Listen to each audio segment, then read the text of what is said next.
जब कोई मुसीबत पहुँचे या कोई बुरी खबर मिले या कोई चीज़ गुम हो जाए तो ये दुआ पढ़ें। इन्ना लिल्लाहि, सही सही पढ़ना है। इन्ना लिल्लाहि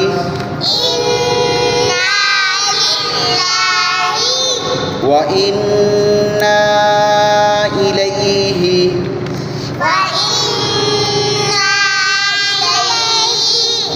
राजिऊन।